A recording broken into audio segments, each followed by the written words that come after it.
네, 우리가 지난주에 나눴던 말씀 잠깐 살펴보면서 우리 오늘 로마서 8장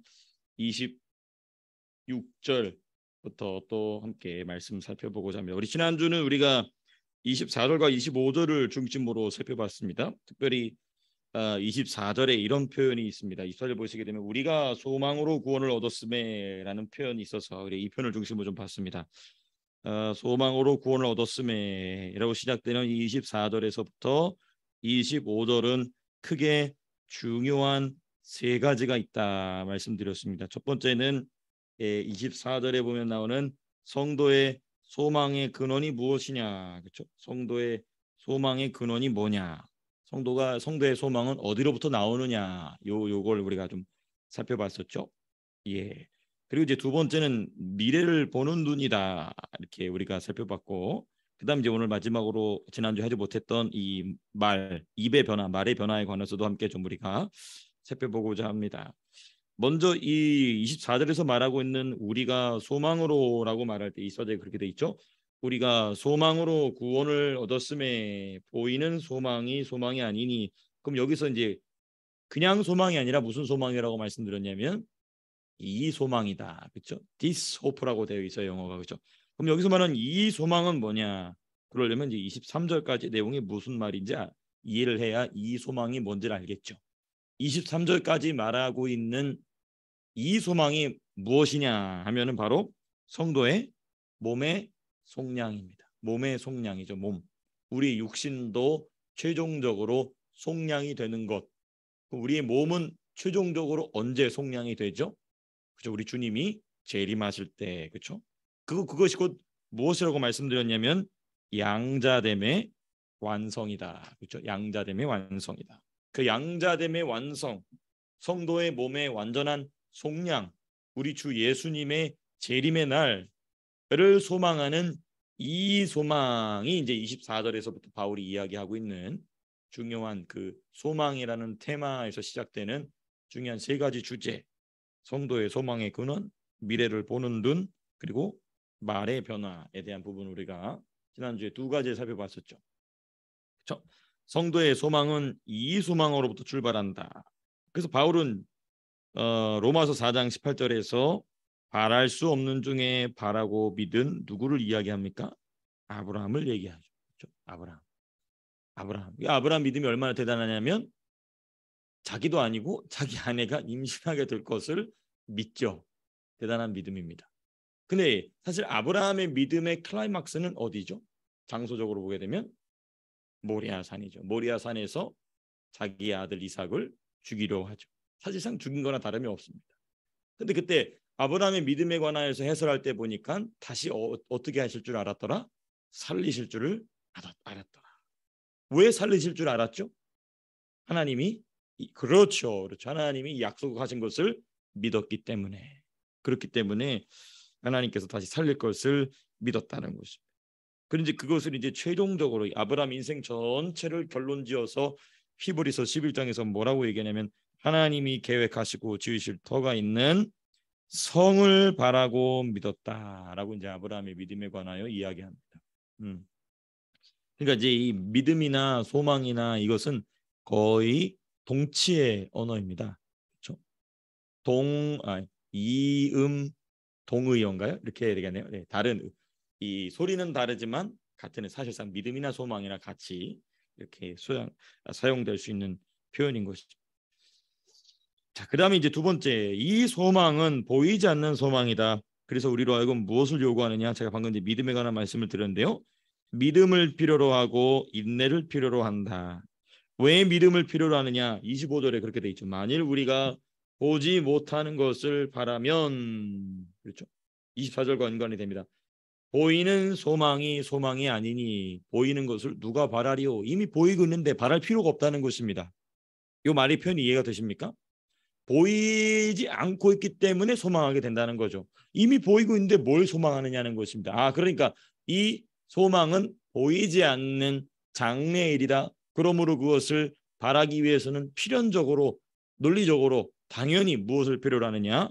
믿음, 그렇죠? 믿음을 필요로 하고, 그렇죠? 그 믿음을 가지고 무엇을 필요로 하느냐? 당연히 미래일이기 때문에 권사님 말씀해 주신 것처럼 인내를 요구한다는 것입니다.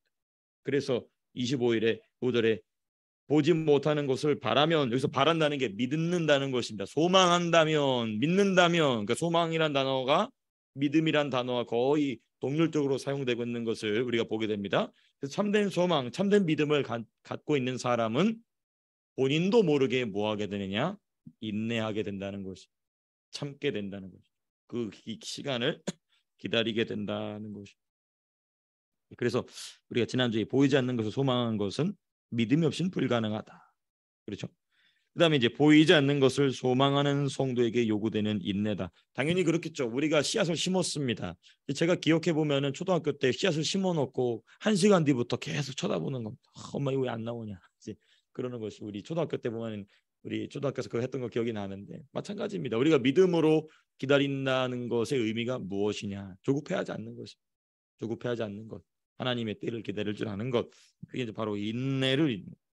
자, 그러면 이제 이러한 인내, 믿음과 인내로서 그 소망을 지키는 성도의 언어의 변화입니다. 언어 또는 말의 변화입니다. 필연적으로 긍정적이게 됩니다. 긍정의 힘이라서 긍정이 아니고 긍정의 말이 나올 수밖에 없습니다. 좋은 일이 생길 겁니다 해서 막 긍정의 말을 막 하는 그런 말이 아니고 하나님이 정하신 미래가 너무나 확실하기 때문에, 그렇죠? 하나님이 정하신 미래가 확실하기 때문에 나오는 긍정의 말입니다. 그래서 저와 여러분들의 말은 항상 긍정적이어야 될 줄로 믿습니다. 예, 그래서 이거를 좀 어떨 때는 순서 좀 바꿔도 괜찮아요. 내 믿음이 시원찮아지고, 목사도 그럴 수 있거든요. 누구든지 그럴 수 있습니다. 그럴 때마다 말로써 믿음의 말로써 긍정의 말을 자꾸 꺼내놓게 되는 것이, 이게 참 중요합니다. 긍정의 말을 하게 된다. 그리고 두 번째 변화가 있습니다. 미래의 말을 합니다. 미래에 대한 말을 자꾸 하게 됩니다.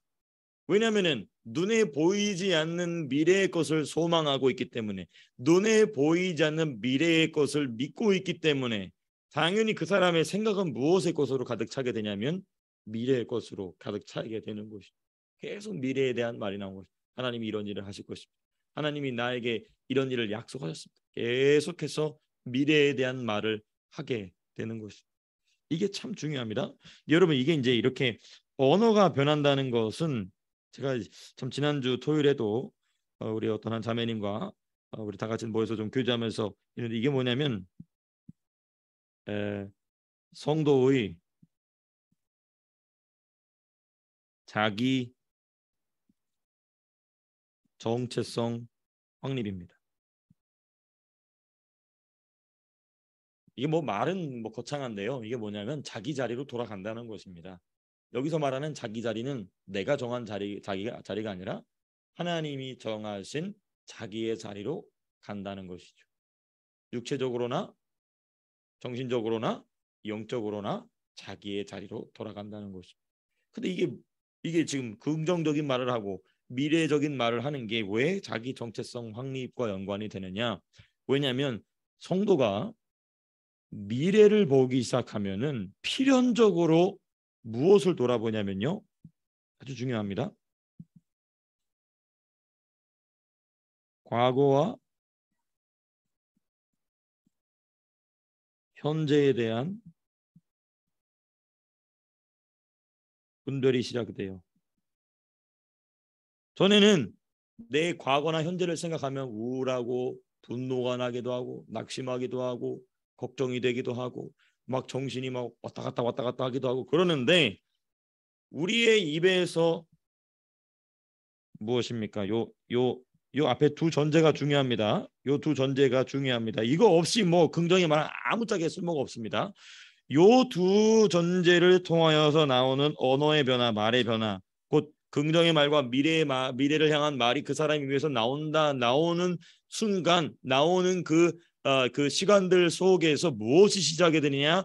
자기 정체성이 확립이 되는데, 자기 정체성이 확립된다는 게 뭐냐? 자기의 자리로 돌아간다는 겁니다. 하나님 정하신 자기 자리로 돌아간다는 거예요. 근데 하나님이 정하신 자기 자리로 돌아가면서 무엇을 돌아보느냐? 자기 과거와 현재를 돌아보기 시작하는데 내가 얼마나 탈선해 있었는가를 봅니다. 이게 참 중요합니다.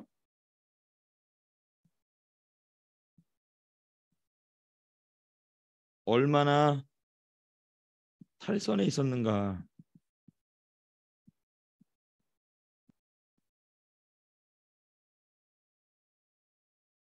그러니까 이런 거죠. 이야, 내가 과거에 그랬구나. 이게 옵니다. 이거. 저 여러분들에게는 주님이 부르실 그날까지 이게 멈추지 말아야 될 줄로 믿습니다.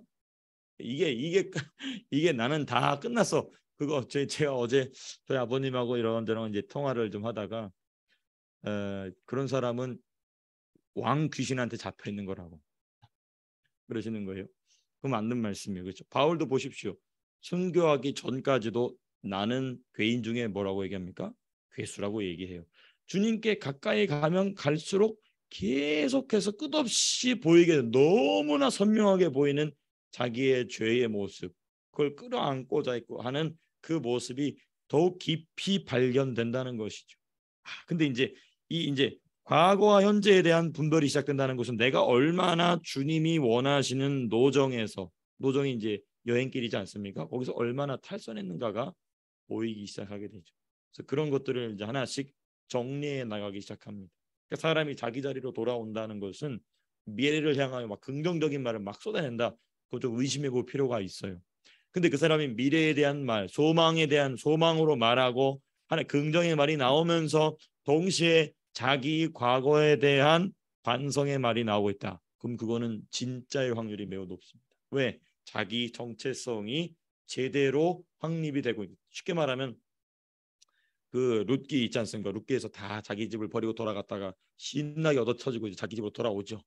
그때부터 이제 회복이 시작이 되는 것이죠. 이제 이런 현상들이 우리 교회 안에 더욱 풍성하게 일어나야 될 줄로 믿습니다. 자기 과거에 대한 이야기를 돌아보면서 이야기할 때에 그거 봐, 너 옛날에 잘못했지. 그러면 안 됩니다. 그러면 안 돼요. 그래, 맞아. 우리가 같이 연약한 사람이 하면서 격려해주고 용기를 북돋아주고 함께 그 더 깊은 주님과의 교제 안으로 들어갈 수 있도록 우리가 함께 돕고 협력하는 것이 너무나 중요하다. 그래서 이제 소망에 관한 주제를 우리가 이렇게 좀 살펴봤습니다.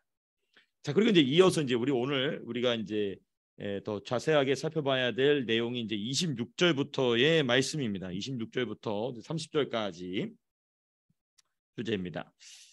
26절에서부터 30절까지 3번이죠.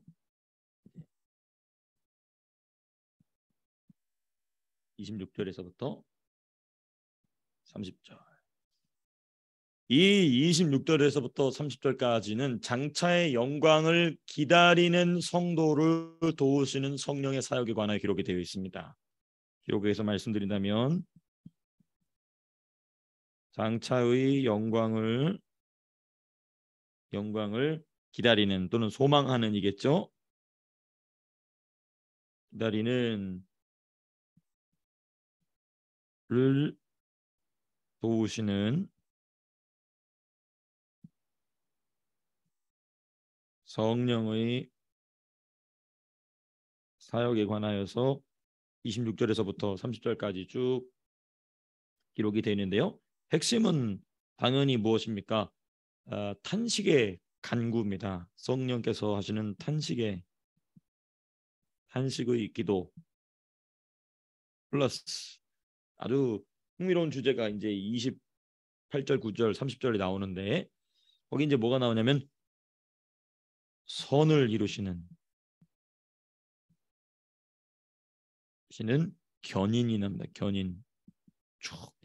모든 일이 합하여 모든 일이 협력하여 선을 이루게 하신다. 모든 일이 합력하여 선을 이루게 하시는 성령의 견인이 쭉 이제 28절에서부터 그럼 우리가 그런 얘기 하죠. 모든 일이 협력해서 다 선을 이루는 거야. 뭐 이런 얘기 우리가 많이 하죠. 근데 그 말이 이제 반은 맞고 반은 틀릴 수도 있다. 이제 이것을 제가 좀 우리가 말씀을 통해 좀 더 바울이 어떤 맥락에서 그런 얘기를 했는지 좀 우리가 자세하게 살펴보고자 합니다.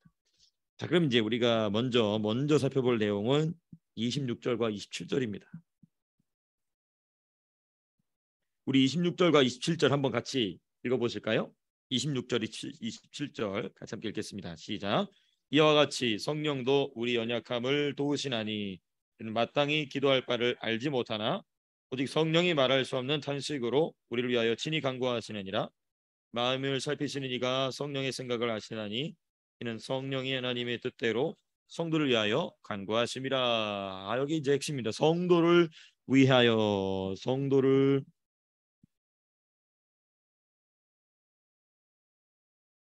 간구하시는 기도죠. 저는 성령이다. 참 놀라운 표현이지 않습니까? 성령님도 기도하신다. 예수님도 기도하신다.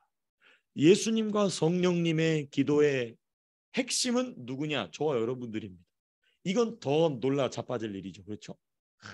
근데 이제 예수님도 기도하시고 성령님도 기도하시는데 나는 기도 안 해. 담대한 인간이죠. 네, 참 거꾸로 담대한 거죠. 예, 그렇습니다. 예, 여기 문제 이 성도를 위해 왜 성령께서 간구하실 수밖에 없느냐? 두 가지 요소가 있어요. 첫 번째는 사람의 연약함 때문에 그렇습니다.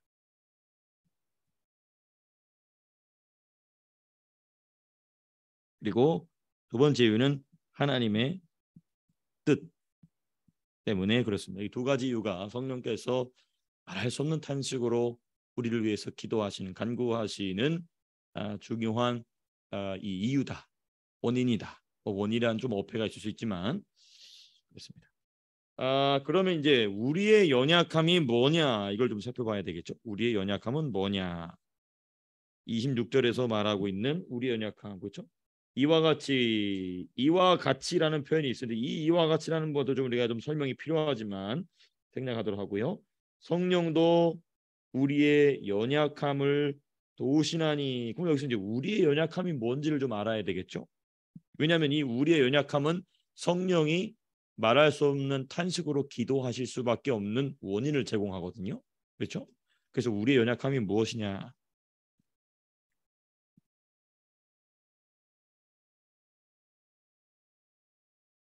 연약함은 무엇인가? 예. 이거는 이제 무엇과 동일하냐면 그렇죠. 성도의 속사람의 탄식과 같은 이유입니다.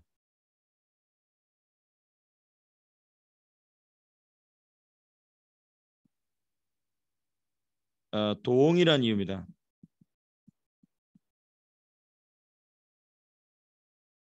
그래서 좀 더 우리가 풀어서 말씀 자체를 좀 풀어서 좀 보게 되면 일단은 연약함은 무엇인가 보게 되면 제일 우리가 몇 절입니까? 25절까지 쭉 살펴본 것 중에 하나 뭐냐면 겉사람의 완고함 때문에 그런 것이죠. 우리 성도의 겉사람, 그렇죠?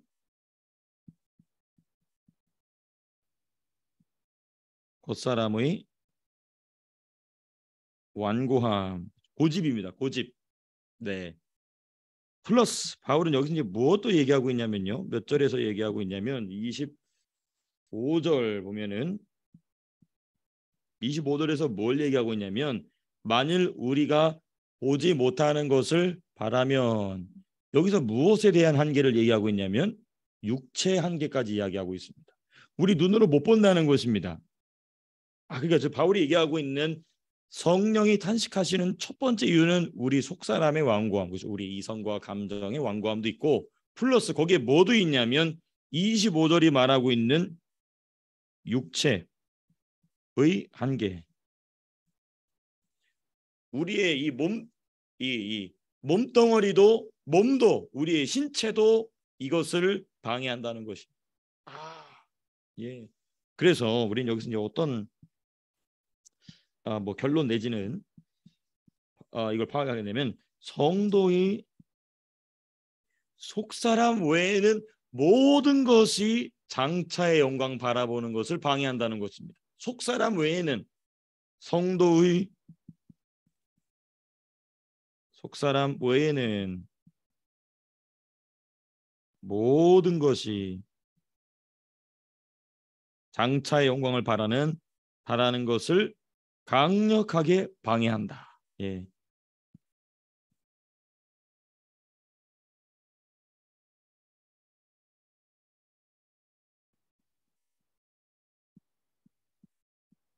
를 방해한다. 이거 이제 중요하겠죠. 성도의 속사람 외에는 이게 참. 그래서 우리 주님이 우리의 속사람에 깊은 관심을 두시고 있는 이유가 바로 이런 것이죠. 거기에서 소망이 나오기 때문에 예, 그런 것이. 성도의 속사람 외에는 모든 것이 방해한다. 이게 이제 우리로 하여금 이 장차의 영광을 바라보지 못하게 하는 아주 중요한 걸림돌이 되는데, 바울이 얘기하는 것처럼 우리의 겉사람과 우리의 육체조차도 이것을 방해한다, 회방한다는 것을 우리가 좀 보게 됩니다. 자, 그런데 이제 우리가 여기서 한 가지 좀 더 생각해 볼 것은 무엇이냐면, 이게 이제 견고한 진에 대한 얘기를 좀 제가 여러분들과 좀 생각해 보고자 합니다. 이 지금 우리가 뭘 살펴봤냐면, 겉사람의 완고함과 육체의 한계 있지 않습니까? 그렇죠? 이 겉사람의 완고함과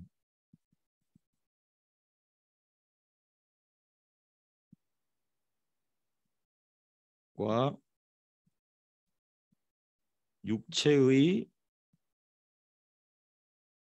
한계는 견고한 진의 근거지가 됩니다.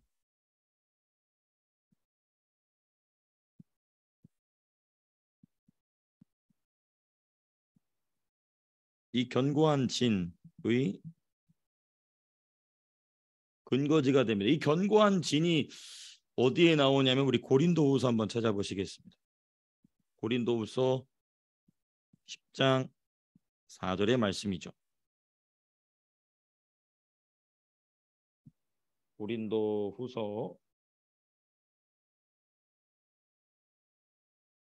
10장 4절의 말씀 같이 함께 읽어보시겠습니다. 시작. 우리의 싸우는 무기는 육신에 속한 것이 아니요 오직 어떠한 경관진도 무너뜨리는 하나님의 능력이라. 모든 이론을 무너뜨리며 5절 시작. 하나님 아는 것을 대적하여 높아진 것을 다 무너뜨리고 모든 생각을 사로잡아 그리스도에게 복종하게 하니. 6절 보니까 바울이 이렇게 얘기합니다. 너희의 복종이 온전하게 될 때에 모든 복종하지 않은 것을 버리려고 준비하는 중에 있노라. 고린도후서에서도 바울이 상당히 좀 감정이 격해져 있는 모습을 저 10장에서 우리가 발견하게 되죠. 어찌됐든 그 이유가 뭐냐? 너희가 좀 견고한 진을 너희 안에 쌓아두고 있다는 것입니다. 근데 이제 그 견고한 진을 무너뜨리는 것은 오직 하나님의 능력이, 성령의 능력뿐이다 이거죠. 진리의 말씀을 통하여 운행하시는 성령의 능력뿐이다 이제 이건데, 그게 이제 말씀의 검에 대한 얘기. 이제 우리가 무엇입니까? 전신갑주하면서 제가 나중에 말씀드리지만 그 검을 제일 먼저 사용할 때는 어디냐? 나입니다. 나. 그 검을 어디다가 제일 먼저 사용해야 되느냐?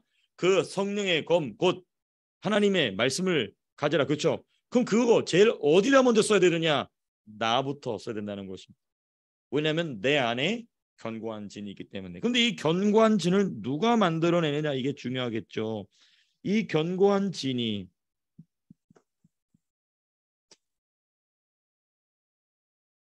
여러분 견고한 진은 귀신의 초소입니다. 뭐 다른 뭐 이견이 없어요. 귀신의 초소예요. 성도 안에 뭐 예수 안 믿는 사람 말할 것도 없고요. 성도 안에 귀신이 자기 집을 지어놓은 것을 바울은 뭐라고 얘기하고 있냐면은 견고한 진이다. 그렇게 얘기하고 있죠. 그렇죠? 우리의 싸우는 무기, 우리 성도는 누구하고 싸웁니까? 마귀하고 싸워야 되죠. 귀신하고 싸우죠. 그렇죠? 육신에 속한 것이 아니 그 영적이란 것이라는 겁니다.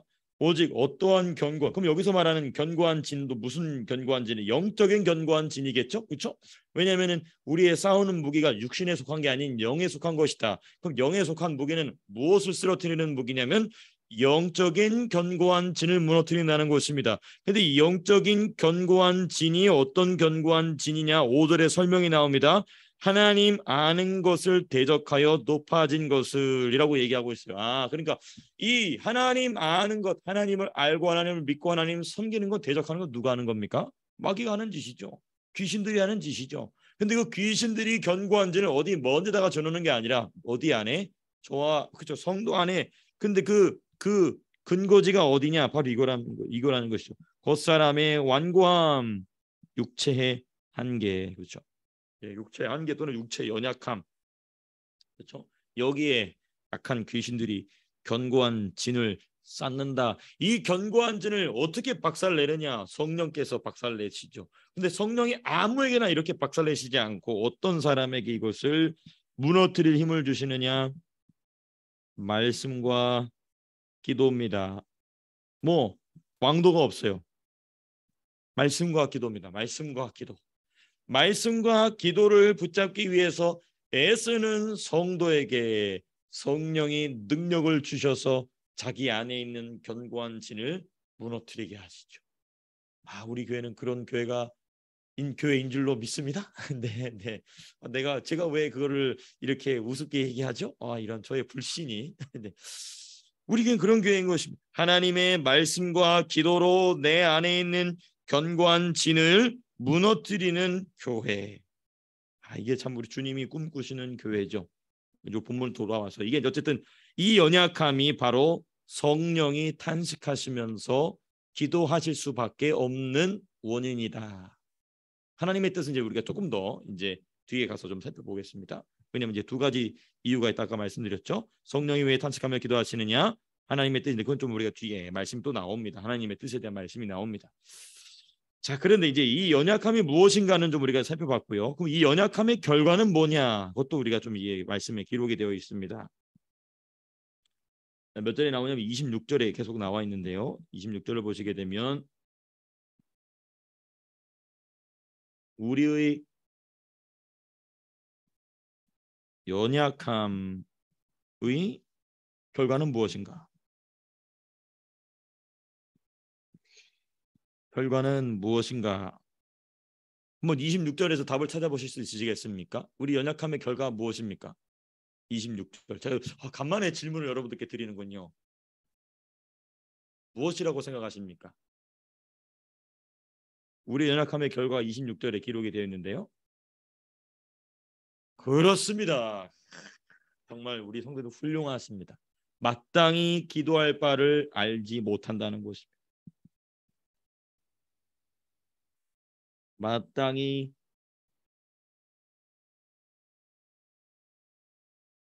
기도할 바를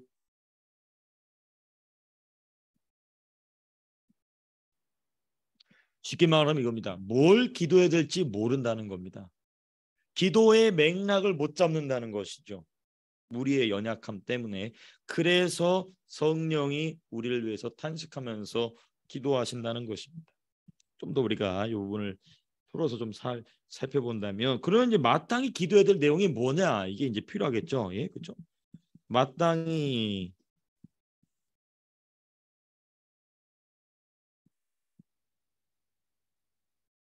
해야 할 기도의 내용은 뭐냐? 여러분 이건요 이제 무엇과 연결이 되냐면 우리가 지금 3대 탄식 있지 않습니까? 3대 탄식과 연결됨. 예. 그렇죠? 그 탄식하는 이유가 무엇입니까? 다 이것 때문에 그런 것이죠. 성도가 마땅히 기도해야 될 바를 알면 3대 탄식은 없어지는 것입니다. 근데 이 3대 탄식이 나오는 게 뭐냐? 마땅히 기도할 바를 모르기 때문인 것이죠. 그렇죠? 예. 그럼 이제 3대 탄식과 연결되는데 어, 그 핵심적인 내용은 크게 우리가 이제 반복했던 내용이기 때문에 제가 간단히만 좀 말씀을 드린다면은 제일 먼저는 장차의 영광에 관한 기도가 나와야 되겠죠. 그렇죠?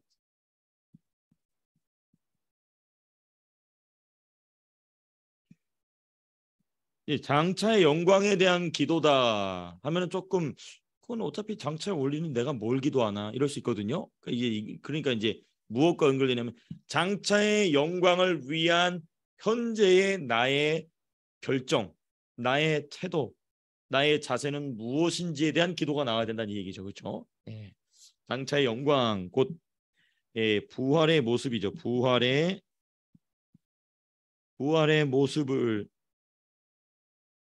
모습을 준비하기 위한 기도입니다. 자, 근데 우리가 이 기도 이렇게 뭐 거창하지 않습니까? 주여 새벽에 나와서 주여 저는 장차의 영광을 위하여 이렇게 그렇게 아니어도 괜찮습니다. 괜찮고요. 내 삶 속에서 여러분들 저와 여러분들의 삶은 굉장히 실제적이지 않습니까? 내가 있는 돈을 어떻게 써야 될지, 내가 없는 돈을 어떻게 벌어야 될지, 내가 어떤 관계를 어떻게 만나야 될지, 내가 내 자녀들을 어떻게 길러야 될지 수십 수백 가지의 상황들이 있습니다. 그렇죠? 그 상황 가운데 그 문제들을 가지고 주님 앞에서 기도하면서 이것이 주님이 원하시는 방향이 무엇인지를 계속해서 고민해 나가는 그 기도, 그게 저와 여러분들로 하여금 무엇을 준비하게 하느냐? 더 나은 부활을 준비하게 한다는 것입니다. 장차의 영광을 사모하는 자의 기도가 그렇게 된다는 것이죠. 이제 좀 설명이 좀 여러분들께 잘 전달이 되었으면 좋겠습니다. 이게 참 이제 중요한 부분인 것이죠. 예. 그래서 이제 그래서 이 장차의 영광 또 부활의 모습을 준비하기 위한 기도는 매우 현실적이다. 예, 뭐 뜬구름 잡는 소리가 아니라는 것이죠. 매우 구체적입니다. 매우 현실적입니다. 예, 이게 이제 기도의 구체성, 예, 그 기도의 현실성 항상 중요한 것입니다. 예, 구체적으로 하나님께 구체적으로 기도하는 게 중요해요. 우리가 기도를 깊이 하다 보게 되면은 이런 게 있습니다. 우리의 기도가 어느 한 주제에 탁 들어가서 그 주제에서 나도 모르게 그 주제 아래 보게 되면 소주제들이 쫙 많이 있으면 우리가 발견하게 됩니다. 그래서 그 문제들을 가지고 우리가 집중적으로 기도하게 되죠. 이제 바로 하나님께서는 우리로 하여금 구체적으로 현실적으로 자세하게 기도하기를 바라신다는 것입니다. 그래서 저 여러분들은 그런 기도가 활짝 열려야 될 줄로 믿습니다. 구체적으로 기도하십시오. 구체적으로 현실적으로 자세하게 기도하시게 되시길 바랍니다. 근데 이제 제일 이런 게 있어요. 그런 구체적이고 현실적인 것을 내가 말할 정도로 기도의 힘이 나오지 않을 때가 많습니까? 적습니까? 많아요. 그죠? 그때 제일 중요한 게 있어요. 그 모든 것을 담아서 한마디. 그게 뭐죠? 우리 한국교회가 잘하는 거? 주여, 주여. 아버지. 그러니까 그 주여가 그냥 중언부언하는 주여일 수도 있지만 어떤 사람의 주여는 그 모든 기도 제목을 담아서 드리는 주여인 것입니다. 그래서 저와 여러분들의 주여는 그런 깊이 있는 주여가 될 수 있게 되시길 축복합니다. 주여 할때 그 주여 하는 게 그냥 막 중언부언이 아니라 내 인생의 모든 무게들을 담아서 인생의 모든 짐들을 담아서 주님께 드리는 주여가 되는 것이죠. 한국교회에서 주여를 발명하신 분은 천국에서 큰 상급이 있을 줄로 믿습니다. 누가 발견했을까요? 한국에서 누가 제일 먼저 주여를 했을까요? 그렇죠? 성경에 물론 주여 이런 표현이 있지만 주여 삼창 기도합시다. 그걸 누가 먼저 했을까? 참 궁금합니다. 천국 가면 만나보고 싶어요. 너무 감사하다고. 네, 네 그렇습니다. 참 정성현 목사는 참 별걸 다 궁금해합니다. 그다음에 이제 26절과 27절입니다. 오늘 마지막 부분까지 할 수 있는 시간이 있었으면 좋겠는데요. 26절과 이제 27절. 예. 이렇게 이 우리의 연약함의 결과로서 우리는 기도해야 될 것도 모를 정도로 연약한 처지가 되었다는 것이죠. 성도가. 그래서 우리의 연약함을 도우시는 성령의 사역에 관하여서 26절, 27절이 말하고 있습니다. 우리의 연약함을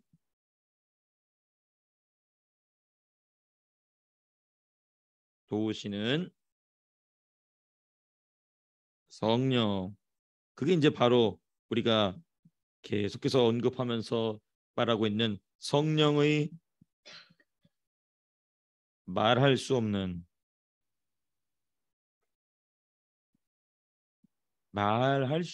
탄식의 기도다.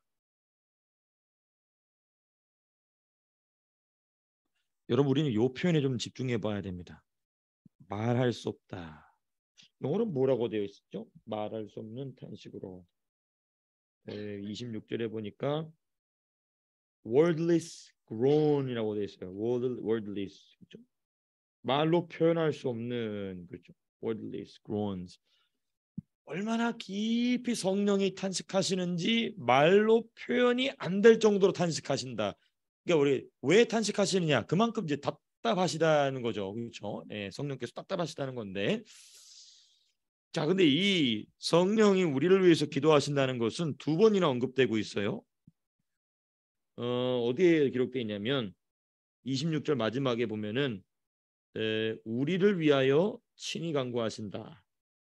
또 27절 보면은 마지막에 하나님의 뜻대로 성도를 위하여 간구하신다. 두 번이나 나와 있습니다. 예, 두 번이나 언급된 성령 하나님의 기도의 내용은 무엇인가? 27절에 답이 나와 있죠. 27절 보면은 뭐라고 되어 있습니까? 성령의 생각이다 이렇게 나와 있어요. 성령의 27절 보면은 성령의 생각이다. 그런데 27절에 또 다른 표현이 있습니다. 뭐라고 되어 있냐면 하나님의 뜻이다라고 되어 있어요. 네.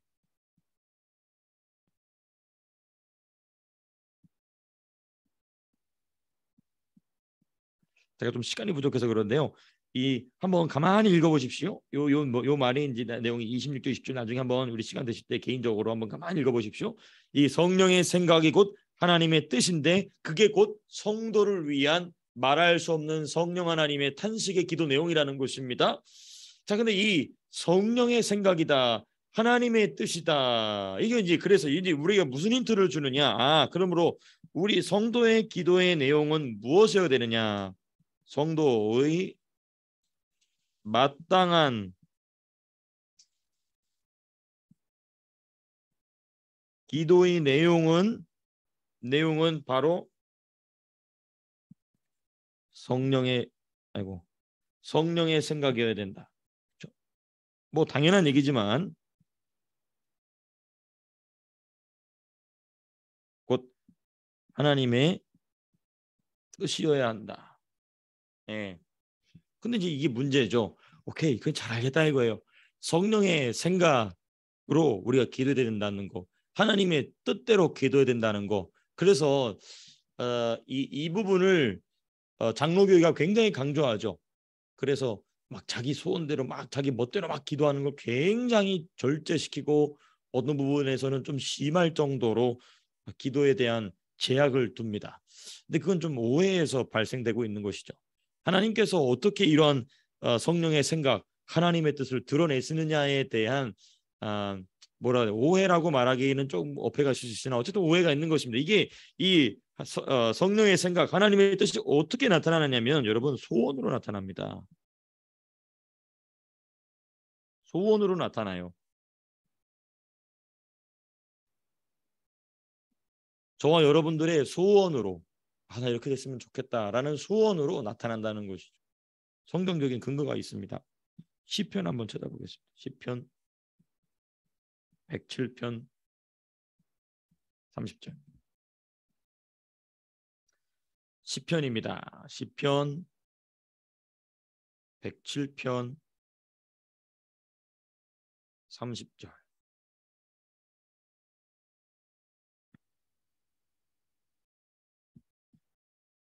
같이 한번 우리 시편 천천히 한번 찾아보시고 시편 107편 30절의 말씀입니다. 같이 한번 우리 찾으셨으면 시편 107편 30절 읽어보겠습니다. 시작. 그들이 평안함으로 말미암아 기뻐하는 중에 여호와께서 그들이 바라는 항구로 인도하시는도다. 개역 한글판에는 아마 소원의 항구다 이런 표현이 있었을 거예요. 소망의 항구다 이렇게 이런 표현이 있었을 겁니다. 그렇죠. 소망의 항구로 개역 한글판에는 자 그럼 여기 우리 자 퀘션 마크가 있습니다.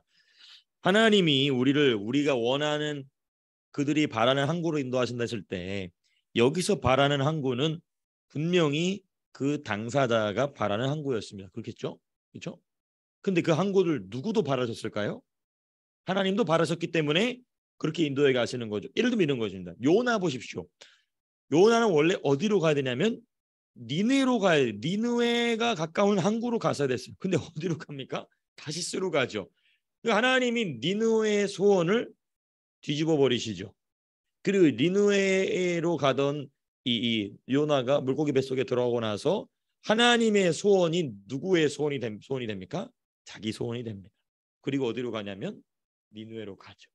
그러니까 여기서 말하는 시편 107편 30절은 내가 정한 게 아니고, 그러니까 제가 무슨 교회라고 얘기하지 않겠습니다. 한국에 있을 때 무슨 제 친구인데, 지금 이제 그 친구가 이제 우리 모교회 저희 아버님 교회에서 이제 열심히 신앙생활 하고 있는데, 교단은 얘기하지 않겠습니다만은 이 말씀을 다 걸어놓고 여러분들, 난 진짜 그런 거 직접 보긴 처음이었어요.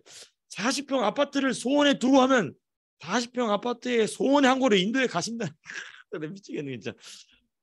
이런 게 진짜 있구나. 예, 진짜 제가 현장에 들어보니까 진짜 이렇게 하는구나. 야, 대단하다. 진짜 대단하다. 어떻게 저기서 그렇게 말할 수 있지? 그래서 저는 그 용기에 탐복했습니다. 예, 물론 이제 말도 되지 않는 적이었지만은 아멘 아멘 아멘 이러는 거예요. 주여 아버지, 이제 굉장한 이제 혼란이 좀 왔었었는데요. 뭐 이제 믿음의 혼란이 온 건 아닙니다. 그 상황을 어떻게 빨리 나갈까? 이 화장실 가는 척하면 집에 갈까? 이제 그런 생각을 할 정도로 이제 그랬는데, 그게 아니고 여기서 말하는 소원은 무엇이냐? 하나님이 그 안에 넣어준 소원인데 그게 그 사람의 소원이 되는 것입니다. 이게 로봇에게 너는 이렇게 해야 돼 명령을 넣어주는 게 아니죠. 이건 분명히 내 소원이었어요. 근데 지나놓고 보니까 이게 누구의 소원이었냐면 하나님의 소원인 것입니다. 근데 여러분, 이 소원은요, 막 크고 거창하고 거룩한 것만을 얘기하지 않습니다. 아까 제가 말씀드렸죠. 매우 어떻다고요? 구체적이고 현실적입니다. 매우 구체적이고 현실적이에요. 그래서 이게 소원으로 나타난다. 그다음 또 두 번째, 이번엔 신약 성경 한번 찾아보시겠습니다. 빌립보서 2장입니다.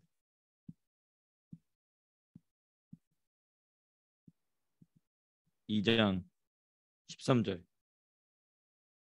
이거는 우리가 너무나 잘 아는 유명한 말씀이죠.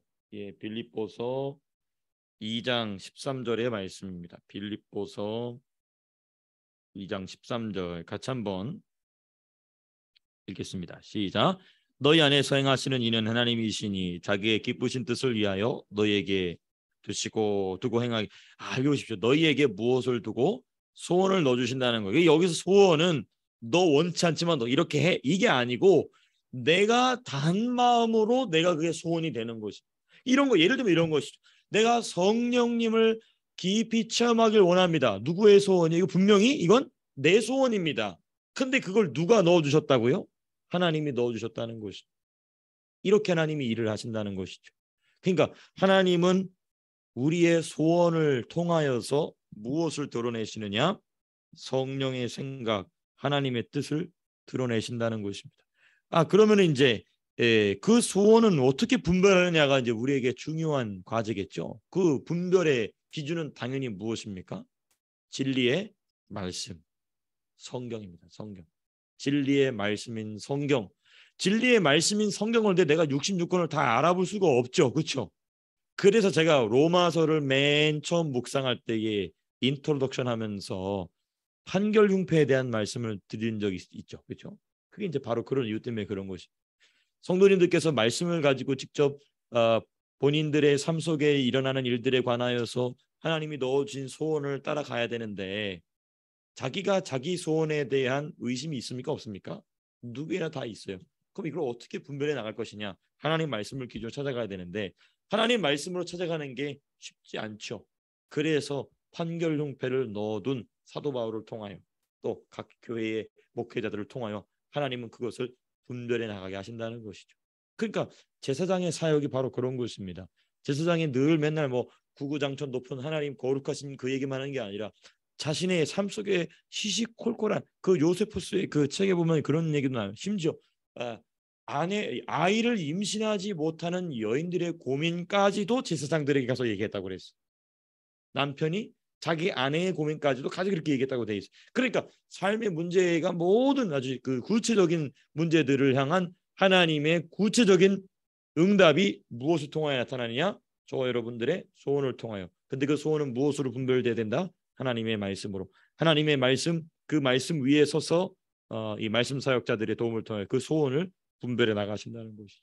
그러니까 이제 이런 부분들이 우리로 하여금 무엇입니까? 우리의 연약함을 도우시는 성령, 말할 수 없는 탄식의 기도의 내용인 성령의 기도의 내용이 저와 여러분들의 기도의 내용이 되는 아주 중요한 주제인 것이죠. 예, 아주 중요한 질문하셨습니다. 제가 이제 그 부분은 안 하고 넘어가려고 그랬는데 우리 김현실 집사님 그냥 넘어가시지 않으시죠? 훌륭하십니다. 이게 이제 바로 이 삼위일체에 대한 표현입니다. 여기 보시게 되면은 마음을 살피는 시는 이가라고 돼 있어요. 그렇죠? 그러면 마음을 살피시는 이가 성령의 생각을 아신다 했을 때 이 마음을 살피시는 이는 적어도 누군 아니라는 거예요. 일단 성령은 아니시라는 거예요. 그렇죠? 자, 그다음 세 번째 보게 되면은 세 번째가 아니라 이는 성령이 누구의 뜻대로 하나님. 그 여기서 말하는 하나님은 통칭의 하나님이라기 통칭하는 성부 성자는 통칭하는 하나님이라기보다도 성부 하나님을 의미하는 거. 그렇죠? 그러므로 여기서 마음을 살피신다 했을 때 이 마음을 살피시는 분은 누구시냐면 예수 그리스도 성자 예수님이시죠. 그러니까 이게 바로 이 27절에 보게 되면은 마음을 살피시는 이다. 그러니까 여기 보게 되면 왜 바울이 마음이라는 표현을 사용했는가에 대한 얘기도 우리가 깊이 있게 묵상해 볼 만합니다. 근데 제가 이제 그 부분까지 얘기했다가는 너무 좀 이 옆으로 셀 것 같아서 제가 그냥 생략하고 넘어가려고 했는데 우리 김효지 집사님께서 그렇죠. 예수님의 뜻이면서 동시에 성령의 생각이면서 동시에 그 누구의 뜻이냐면 성부 하나님의 뜻이다. 그렇죠. 마음을 살피신다고 그랬거든요. 그러니까 여기 이 마음이란 표현을 좀 우리는 좀 집중해 볼 필요가 있습니다. 왜냐하면 우리가 에베소서 말씀을 보게 되면은 성령으로 무엇을 강건하게 하시고 속사람을 강건하게 하시고 그다음에 너희 마음을 무엇으로 채우고 예수의 사랑으로 채운다고 그랬거든요. 그러니까 여기서 말하는 이 마음은 어떤 마음이냐면 우리의 겉사람입니다. 그러니까 우리 겉사람의 생각과 마음을 예수님이 뭐하고 계신다? 살펴보고 계신다는 것이죠. 그러니까 그 우리의 마음의 흐름이, 생각의 흐름이, 감정의 흐름이 어떻게 가고 있는지를 예수님이 지켜보고 계신다는 것이죠. 근데 그 예수님이 지켜보고 계신 것을 누가 아신다? 성령이 아신다. 그래서 성령이 그걸 가지고 기도하시는데 그 기도의 내용이 또 누구의 뜻이다? 성부 하나님의 뜻이다라는 것이죠.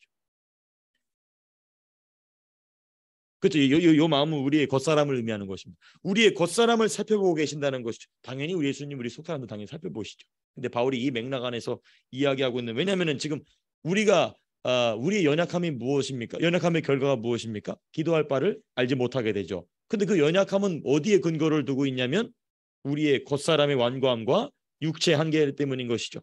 근데 이러한 제 설명이 좀 너무 어려워지는 것 같아서 죄송합니다. 좀 제가 지금 제대로 설명하려고 애를 쓰고 있는데, 네. 그러니까 우리 예수님이 우리의 마음을 살펴보고 계신다는 것입니다. 왜 마음을 살펴보고 계시느냐? 우리의 생각과 마음이 마땅히 기도해야 될 바를 알지 못하도록 가로막고 있다는 것입니다. 근데 그것을 살펴보고 계신 예수님을 누가 아시냐면 성령이 아신다. 그러니까 마음을 살펴보시는 예수님이 누구의 생각을 아시냐면 성령의 생각을 아신다. 그러니까 예수님과 성령이 같은 마음을 가지고 저와 여러분들의 겉사람의 흐름을 지켜보고 계신 것이죠. 그러니까 겉사람의 흐름을 지켜보니까 마땅히 기도될 것을 기도할 줄 모르고 엉뚱한 일을 하고 있다 이 말입니다. 그래서 성령이 탄식하신다 이것이죠. 설명이 좀 제가 제대로 여러분들께 되는지 모르겠습니다. 예. 거기 이제 삼위일체가 여기 이제 이 한 구절에 나와 있는데요. 이 부분에 대해서는 제가 이제 오늘 마무리하면서 여러분들께 이제 시간이 되신다면 뭐 이거는 뭐 꼭 하시는 건 아닙니다만은 제가 정말 유익을 얻고 있어서 여러분들께 말씀드리는 내용인데요. 너하라 TV를 가시게 되면은 신학자 토크라는 주제로 지금 이제 네 번째 영상이 나왔을 것입니다. 네 번째 영상은 이제 이쪽 나오게 되는데 거기 보게 되면 우리 3년 전에 우리 전광훈 목사님께서 시청역 광장에 어디입니까? 광화문 광장에서 철야 기도회를 하신 적이 있어요. 한 3, 4만 명 모아놓고 그렇게 철야 기도회 밤샘 기도회를 했었어요. 근데 그때 이제 나왔던 그 고백서가 뭐냐면 서울 고백서라고 있습니다. 근데 그 서울 고백서에 대한 풀이를 쭉 해나가는 게 있는데 전 목사님은 나오지 않으시고 거기 이제 이영환 전도사님이 나와서 신학자분들 네 분하고 함께 그 서울 고백서를 풀어가는 내용이 나옵니다. 근데 거기 보게 되면은 제가 이제 나중에 중급 교리반이나 고급 교리반에서 나눌 내용이 거기 나와 있어요. 그 이제 그 서울 고백서의 1항과 2항을 신학자들이 아주 탁월하게 해설하는 내용이 나옵니다. 정말 우리 성도님들 수준에서는 정말 유익한 내용이 될 것입니다. 왜 성부 하나님, 성자 하나님의 선제가 중요한지, 모든 피조 세계 중에 선제가 왜 중요한지, 그 내용이 이제 오늘 잠깐 이 삼위일체 하나님에 대한 얘기 나오는데, 한번 우리 성도님께서 시간이 여유가 되실 때 한번 찾아서 한번 보시게 되면 큰 유익이 아마 있으실 줄로 압니다. 네, 마무리하면서 혹시 여러분들 질문이 있으시거나 야, 이 부분은 설명이 더 필요하다 하시는 분들 말씀해 주시면 감사하겠습니다. 네, 없으시면 제가 기도하고, 네, 말씀해 주세요. 네, 예, 예, 네네, 네, 네네네, 네네네, 네네.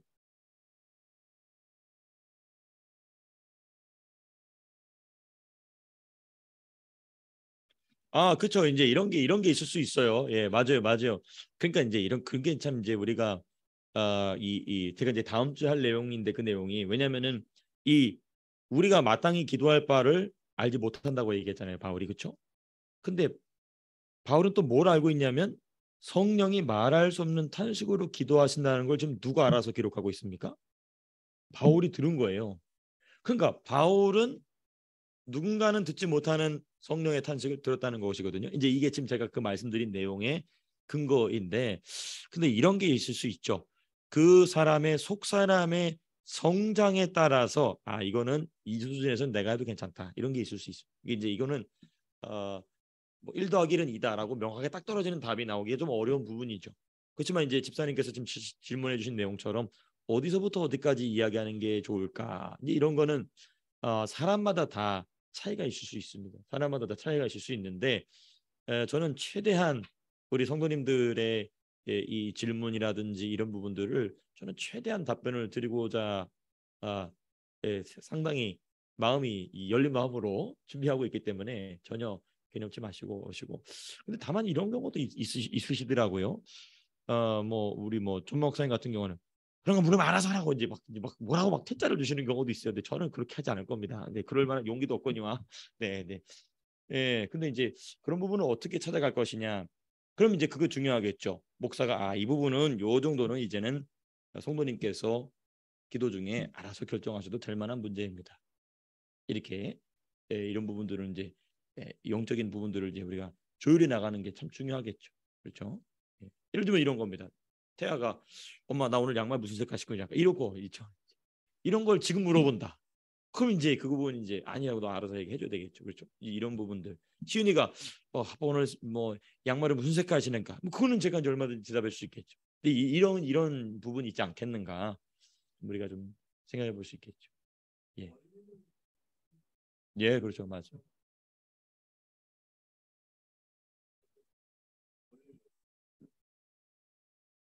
예, 예, 예, 예, 예. 네, 네, 맞습니다. 맞습니다. 음, 그렇죠, 그렇죠, 맞습니다. 맞습니다, 맞습니다, 맞습니다. 그러니까 이제 우리가 또 제가 여기서 좀 말씀드린 것처럼 우리의 기도 생활이 매우 현실적이고 구체적이다 보니까 어, 어떤 시시콜콜한 부분까지도 이야기하고 또 어떤 답을 구하고자 하는 태도가 있을 수 있거든요. 그래서 이제 그런 부분에 대한 얘기인데 집사님 우리 김문 집사님 말씀해 주신 것처럼 큰 원리가 제대로 서 있다면은 나머지 세부적인 부분은 하나님께서 우리에게 상당히 무엇을 주셨다? 자유를 주셨다. 자율성을 주셨다. 그러니까 오늘 우리가 새벽에 계속 말씀 나누는 것처럼 그 자유로 덕을 세우는 그렇죠? 남의 다른 사람의 유익을 구하게 된다. 그러면 그거는 얼마든지 자유롭게 할 수 있는 것이죠. 그게 이제 아마 시간 해주신 질문에 답변이지 않겠는가. 그렇죠.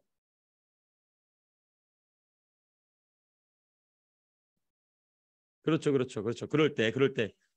그래서 이제 네네. 네네. 그래서 제가 그런 부분들에서 제가 개인적인 간증을 한다면요. 예, 뭐 저도 뭐 얼마나 그런 게 많았겠습니까? 지금도 많죠. 근데 보게 되면은 꼭 하나님이 그런 그 궁금함이나 그런 헷갈림이 있을 때는 참 특이하죠. 그게 구름 기둥의 역사인데 설교 시간에 꼭 그게 나와요. 예. 기가 막히게 와서 얘기를. 우리 아버지 기가 막히게 와서 이제 어떻게 알았나? 저 양반 어떻게 내 속에 들어갔다 나왔나? 이제 이럴 정도로 그렇게 나옵니다. 이제 그게 주님과의 교제죠. 이제 그러면서 이제 영이 성장해 나가는 그런 것이죠. 그렇습니다. 예, 그렇습니다. 그럼 제가 기도하고 마치겠습니다.